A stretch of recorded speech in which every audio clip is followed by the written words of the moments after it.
Hey Internet, I'm Felix the Snack, and this is just a thought. Before we get into this video, I just want to say that this is not a takedown. I don't believe in cancel culture or trying to attack a person. I don't think we can ever know who someone is, but we can definitely see what they've said. And I think that what people say, especially in front of a large audience, can have serious consequences. Everyone gets to tell their own story, and I think it's important to take care of how your narrative will be received and what the potential consequences might be. And these are just my thoughts. I've been watching YouTube videos for a while, and I've noticed that a number of people like to constantly broadcast how super unique they are, and that other people should be treated worse for not being as super great and special as they are. One person that comes to mind is Blaire White. But this is an incredibly popular attitude that's been going on throughout American history, though it's not always taught in history class. Can you believe that women fought against their own right to vote? Can you believe that people are being accused of being paid to say things that dismiss systematic oppression? I can. It looks like it's always been those with a lot of money and power paying people to hurt others with less money and power so that they can feel more rich and powerful than the others in their community. But whatever you call it, it looks like it's being used to hold back larger groups of people than most might have imagined. Blaire White is a 27-year-old woman who started making YouTube videos at the end of 2015. She built her platform on her edgy takes on LGBTQ stuff, politics, and feminism. The most notable thing about her is that she's a transgender conservative, but she's getting more and more attention for spreading misinformation, slander, being racist, transphobic, and a pick-me. The slander and lies are being covered pretty thoroughly, so I'm going to be focusing on her resemblance to historic snowflakes that were trying to protect themselves against our country's progress and advancement. Blair has come off as pretty mean throughout the years, especially to trans people, non-binary people, gender non-conforming people, and even binary transsexuals. It's not an actual functioning vagina. It is a wound made to resemble a vagina that stays open so that you can have intercourse in it, but it's a wound. I even got called racist for saying that Cat Black's hair is ugly, which, by the way, if you guys actually loved her, you wouldn't let her walk around with that hair. Gender dysphoria is mental disorder. I mean, that's just recognized. Here's how you know that non-binary is most definitely not valid. It only exists in the realm of politics. They and them and Z and Zer and invader them pronouns are dumb. Stop accusing everyone who disagrees with you of being transphobic. And these videos are still up on her channel, so anyone can go watch them, see the things she's saying, and believe that they are her true, honest opinion, or that she's super insecure and salty. Why would she say all those mean things about those people? Why would she make content that suggests it's okay to make fun of trans people? I've seen people do this before, not because they hated themselves, but because they had enough money and power to see equality as a burden instead of a human right. Back in 1952, conservative white women who often married rich white men and belonged to wealthy society fought against other women for the right to vote. Known as the Antisuffragettes, these women believed that if you gave women an education on child rearing and conserving the family state, no women would have any need to vote. They also didn't want any other races to get the right to vote and mess up their place just below the top of the social order. So the anti-suffragettes joined men in a propaganda war to dehumanize women who wanted full citizenship in their country. These women believed that women in general had more privilege than men, and that an intelligent woman would refuse to bear the burden of the state. They argued that engaging in lawmaking was an act of oppression and a perversion of female modesty. They stressed that the way of a true woman was through education, charity, and religion.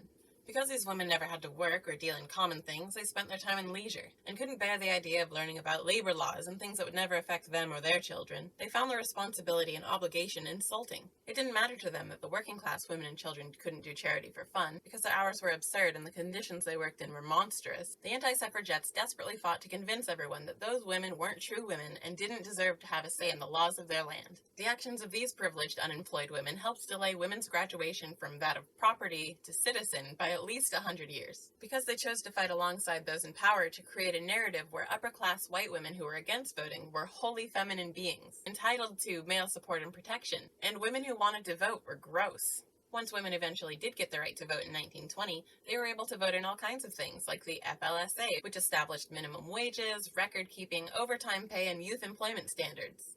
Blair, being another conservative woman with a platform that focuses on criminals who happen to be trans, ridiculing non-binary and gender non-conforming people, is spreading the idea that people who don't behave or act as conservatively as she does don't deserve to be respected in social situations or in law. This idea of only protecting those who are born into privilege is sad, old, and I think we can do better. She's literally being called the Uncle Tom of trans people, which is actually super ironic. The dictionary defines an Uncle Tom as someone who betrays their culture or social alliance, which is pretty consistent with what I've seen, but the history of the word is much more nuanced than that. It started when Harriet Beecher Stowe wrote Uncle Tom's Cabin, an anti-slavery novel that featured Uncle Tom, a character that she based off her interview with a man named Josiah Henson in an attempt to humanize black people in the eyes of America. Uncle Tom was a man who refused to beat women or tell his masters where escaping slaves were hiding. There was another character called Sambo, who would always tell his masters where everyone was hiding or when anyone would do anything their masters wouldn't like. And his master would reward him and make him feel like he was better than the other slaves. Slave masters were only those who could afford to be. Other people who read the book didn't want to believe all the horrible things that they found out were happening to the slaves. What's your name?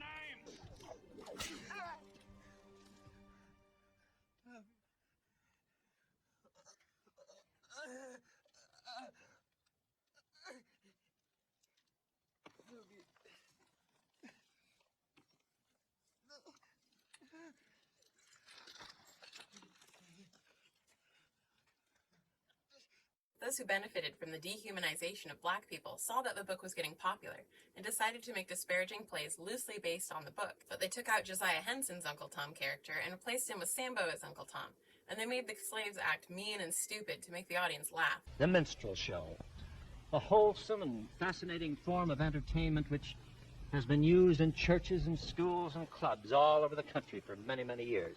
So because minstrelsy means good, clean fun and wonderful music, we continue in the spirit of all good minstrel shows with the greatest of dignity and respect. He owes me $20. Who? Oh, who? $20. Man, you owe me $20, but I'm gonna be fair with you. I'm gonna forget half of that $20. That's good, cause I'm gonna forget the other half. Now, all I want you to do is meet me at the zoo in the morning at 9 o'clock. Yeah, with the rest of the monkeys. With the rest of the monkeys. Yeah. This prompted Harriet Beecher Stowe to publish Uncle Tom's Key, a ledger of all the escaped slaves she interviewed to write the book. Even today, people remember the twisted Uncle Tom narrative from the 7 plays, and use the name to call out those who sell out their own to become a pet monkey for those in power. So the perverted plays had a lasting effect on how we think of our history. This information was even lost to me until I looked it up for this video. It would be creepy to see someone do that today, though. Take something totally positive and turn it into a disparaging caricature in order to justify dehumanizing that group of people. I found an interview on another channel where Blair goes into this attitude she'd been promoting. When I first started, it was making videos of other people, making videos about just being savage and more like tearing people down, which I don't do anymore because I feel like it can help you grow in the beginning, but it's not sustainable. Like people eventually want to hear about you and care about you and about your thoughts and not just other people's thoughts. One thing I hear a lot, at least, is that I've had a lot of growth in the past 3 years, just in terms of like how I behave on YouTube. Because if you look at my older videos, they're definitely a little more inflammatory, a little more crazy, and now it's more just about me and being normal. The times where I've made negative videos, it was because I was in a dark place in my life. Like I've struggled with depression, anxiety, and my videos at that time were very negative. And you can actually see on my channel the progression. The videos get happier and happier. I can treat people better because I'm happier. Not that it's an excuse because you're going through something to treat someone else badly, because that's weak shit. Like I'm not proud of the fact that I didn't lose anything, money or anything, from making more personal videos and being nicer, but it was difficult in the sense of like the fear of like, oh my God, what if I do this? And people only wanted that one thing from me. Hurt people. And I look back at my own videos, and like I said, towards the beginning of my channel, it was a lot more inflammatory. And the times when I've made videos where I've been rude to people or I have been more mean than I should have, it was always had to do with me. That's the reality of people who treat people badly for attention. I think her channel could do with at least an update so people can have an idea of what she currently thinks. Otherwise, people are going to keep thinking that she has all these negative views on trans people. Though it is great for business and anyone who benefits from that narrative, the idea of having a popular and attractive person from a group of people you want to dehumanize doing and saying the same things as you is super validating, and thousands tune in. 2 months after the interview, Blair posted a video on her channel called Why I've Changed. In the video, she said that there was a media conspiracy where people are being paid to be all kinds of ridiculous. The other people that people see as my peers, people that I've worked with, other commentators, kind of want to be careful with what I even say here, but the amount of them that I've met that have told me either directly or in a roundabout way that's very clear, that they don't believe everything that they say that they believe when they're on camera. A lot of them just flat out don't believe. They're just actors. They're just actors. I don't know how else to put it. I had one person who I went on their show, and the host of the show comes in and it's like, hey Blair. They pull me aside and say, I just want you to know, Blair, I don't feel any negative way towards you or trans people. I know we talk negatively of trans people a lot on the show, but that's just because it's kind of what the fans want. That's just kind of where we're at right now. And I was taken aback because I felt like it's really fraudulent that you would feel the need to go on air and say something negative about trans people or transgenders or whatever, but it's not what I said. But almost every person I met after him was almost always consistently like that. Because you start learning things like, oh, almost all of them hire people to tweet and Facebook posts and Instagram on their behalf, tweeting out opinions on their behalf, which I feel like is unethical because the people are following you because they believe you're some intellectual and they trust your opinion and they're going to shape their opinions a lot of times on an issue based on your opinion, and it's not even actually your opinion. It's something that you paid someone to assume is your opinion, and you're so much of a rigid, like, binary thinker that it's easy just to pay someone, like, yeah, tweet out the standard response, and this is what it is. It's like, I don't respect that. They don't believe all the things that they say they believe on camera. I'm not talking about small things either, you guys. I'm talking about, like, huge principal positions. I'm talking about, like, the kind of stuff that a lot of you guys follow these people for, they don't even actually believe. And someone who's very prominent in the social political commentary sphere hit me up, and you know what this person told me? They told me plant fake protesters outside of your event. Not only that, they said make fake signs because you're probably gonna get protesters, but you want to amp the numbers. This person instructed me to myself, or my team and myself, make signs saying things that were super, super ridiculous to put outside and bulk up the numbers of people who may protest at my events. And it made me sick because clearly this person has done that. And this is someone who, although is hated by many, is also loved by many. And many who love him believe that all those people were real. I mean, a lot of these people were on the complete opposite end of the political spectrum just a couple years ago, publicly, before the money started flowing on the other side. And that makes me uncomfortable, not because people can't change or have an awakening or, everyone changes their opinions on certain things, but you realize that it's not actually a change of opinion that's organic and real when you meet them and you see for yourself how fake they are. The overwhelming majority and those people that you guys know are just liars. One of their primetime shows with millions of viewers every night, and they wanted me to come on and they wanted me to debate someone, debate another trans person on some bill. One of the things this producer said that really, really made me gross out and angry was, we'd really like if you took sort of this position. So telling me, like, generally the position they want me to take and, like, an outline of, like, what side they want me to be on, which I'm like, you can't just tell me what to think? Like, you can't tell me what to think? And also, here's the kicker. We want you to, at some point during the segment, tell the other trans person you're debating that the reason they're mad is because they don't look like a woman. So let me just make this clear. They tried instructing me to insult someone's looks, dehumanize them live on air, primetime show, millions of viewers, and maybe it's me being naive. I'll totally own up to that if that's the case, but I didn't think network news worked like that. I'm no one's attack dog. I'm no one's pit bull in a skirt. Like, I'm not going to do that. What I always viewed political commentary as was something different, because I felt like commentators don't have a dog in the fight. They're not politicians. They're not in the government. They don't have a reason to do anything but be truth tellers and speak truth to power, but that's not the case. This is wild and totally believable if you've seen how much money people are being paid to lie and theatricize anything with political stigma. It looks super desperate.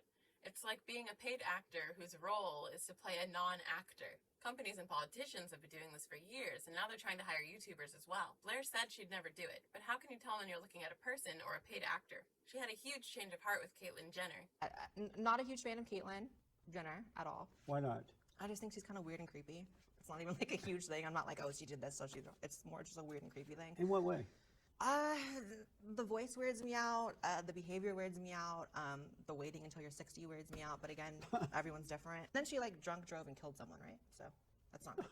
Not drunk, just texting. And that is the time that Caitlyn Jenner, the Caitlyn Jenner, invited me to dinner out of nowhere, and I went to dinner with her. All these influencers in LA who treat people like crap and are so big-headed and have such a huge ego. It's like, honey, if I'm at dinner with Caitlyn Jenner, who has money on money on money and fame on fame on fame, and she doesn't have a big head and she's not treating people badly, then I don't see why any influencer or any YouTuber has a reason to ever act that way, which most of them do, but that's a whole different conversation. She just told me a lot of stuff behind the scenes that were just really crazy to hear, which I'm not going to really repeat here because I kind of can't, but just so much. One of the things I found very admirable about Caitlyn that has taught me a huge lesson about humility and being humble and treating people correctly no matter what you achieve in your life is Caitlyn was genuinely so kind to the entire staff. Like, I've never seen someone treat customer service people with more care than Caitlyn.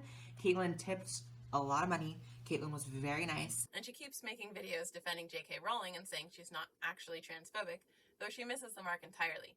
I didn't like the book, but that is not because it has anything to do with being transphobic or anything to do with transgender people in any capacity at all, by the way. If you only pay attention to the mob online and to social media and to people who are so desperate to attack J.K. Rowling, you would think this book is literally like a PSA against trans people, that it's a book that paints trans people as evil, as killers, etc. But no honest person who has actually read the book, I mean really read it, not just reacted to a description or reacted to whatever. If you've actually seen it, there is no way you could feel that way. The real issue is the consistent narrative. I refuse to bow down to a movement that I believe is doing demonstrable harm in seeking to erode women as a political and biological class and offering to cover predators like few before it. Woman is not a costume. Woman is not an idea in a man's head. Woman is not a pink brain, a liking for Jimmy Choos, or any of the other sexist ideas now somehow touted as progressive. When you throw open the doors of bathrooms and changing rooms to any man who believes or feels he's a woman, and, as I've said, gender confirmation certificates may now be granted without any need for surgery or hormones, then you open the door to any and all men who wish to come inside. She's also downplayed the theatrical antics of Donald Trump. I really don't feel that those in the media and in politics have like a true, like, genuine care, and that includes Trump, like a genuine care about the trans issue. I think for most people, whether it be Trump, whether it be the media, whether it be all the talking heads and figureheads that are coming up in your mind right now, I think it's just one of those things that is simply another issue to battle on and virtue signal about for both sides. I think that Trump has a base that wants to be fed certain lines about the transgender topic, and he will occasionally feed them that, and I think that that's really the extent of how he feels. Pride Month, you might have seen that it came out and the new headline was that Trump was removing all healthcare for all trans people. That was the big thing, right? So this hit during Pride Month, and not just any Pride Month. It hit during, obviously, June, and even now, July, about to be August. It's a very emotionally heightened time as it pertains to social issues, everything happening in the world, obviously. Like, this type of headline is going to really set people off.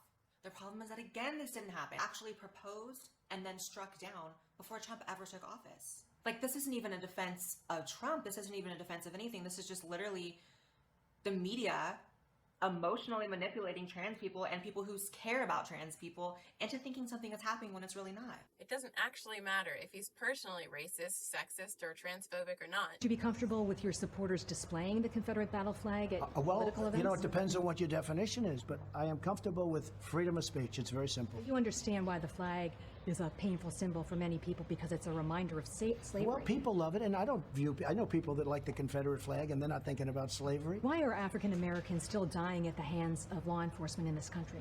And so are white people. So are white people. What a terrible question to ask. So are white people. More white people, by the way. More white people. They're bringing drugs, they're bringing crime, they're rapists, and some, I assume, are good people. Now, you've tried to clarify this statement in recent days, Anna, but I guess the question comes down to this. Do you regret saying that specifically about rapists, or do you stand by it? No, not at all. Of course, it's not only Mexico. If you let that run a little bit longer, it talks about people coming from all over. ISIS is honoring President Obama. He is the founder of ISIS. He's the founder of ISIS, okay? He's the founder. He founded ISIS. They say, I have the most loyal people. Did you ever see that? Where I could stand in the middle of Fifth Avenue and shoot somebody and I wouldn't lose any voters, okay? It's like incredible. His actions and words, or lack thereof, are leading to divisive and violent consequences. Why do you keep calling this the Chinese virus? Ethnicity does not cause the virus. Why do you keep using this? A lot of people say it's racist. It's not racist at all, no, not at all. It comes from China. An uptick in violence also includes a surge of attacks against Asian American elders. Earlier this month, an 84-year-old Thai man died after he was shoved to the ground by a stranger in San Francisco. Some in the pro-Trump caravan veered off the planned route, going into the city's downtown core. where startling confrontations with counter-protesters unfolded. A Trump flag is burned as insults and items are hurled at the vehicles. Trump supporters shot paintballs from an open truck bed and fired pepper spray. The evening turned deadly when a man standing in front of this parking garage was shot. Are you willing tonight to condemn white supremacists? Sure, Are you I'm willing prepared to do specifically that, but do it? Well, go ahead, sir. I would say almost everything I see is from the left wing, not from the right wing. Hundreds of white nationalists storming the University of Virginia, protesting plans to remove a statue of Confederate General Robert E. Lee.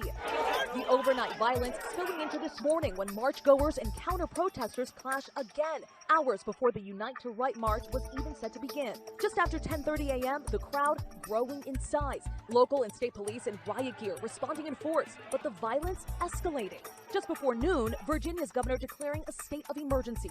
Just before 2 p.m., the situation taking that deadly turn. You can see the silver 2010 Dodge Challenger barreling down the hill toward a sea of targets with little time to react, slamming to a stop only after it hit a van and another car. Locked in, that car shifting in reverse, screeching back down the street to get away. We won this election, and we won it by a landslide. This was not a close election. And after this, we're going to walk down, and I'll be there with you. We're going to walk down to the Capitol. Yeah. Let's take the Capitol. Take the Capitol. Take the Capitol. We are going to the Capitol, where our problems are. It's that direction.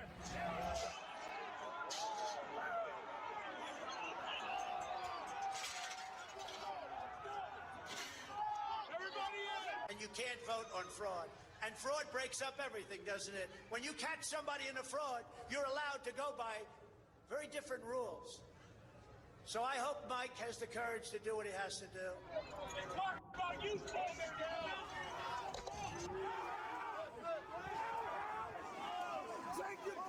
we fight. We fight like hell. And if you don't fight like hell, you're not going to have a country anymore. From you, from our country. This was a fraudulent election, but we can't play into the hands of these people. We have to have peace. So go home. We love you. You're very special. You've seen what happens. You see the way others are treated that are so bad and so evil.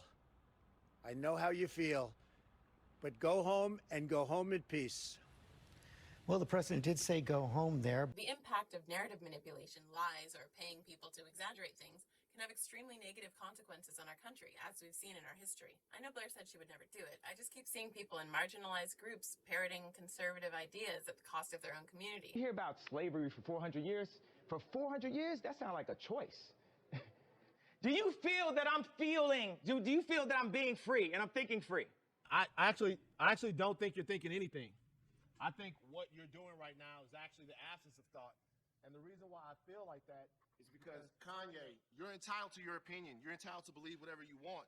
But there is fact and real world, real life consequence behind everything that you just said. And while you are making music and being an artist and living the life that you've earned by being a genius, the rest of us in society have to deal with these threats to our lives. We have to deal with the marginalization that has come from the 400 years of slavery that you said for our people was a choice. Frankly, I'm disappointed, I'm appalled, and brother, I am unbelievably hurt by the fact that you have morphed into something, to me, that's not real. And women who get raped it's a horrible thing that's happened to them. The fact is that it's not the baby's fault, and we cannot blame the child for how it was brought into this world. The wages of sin of the baby's father are not paid out by the baby's life.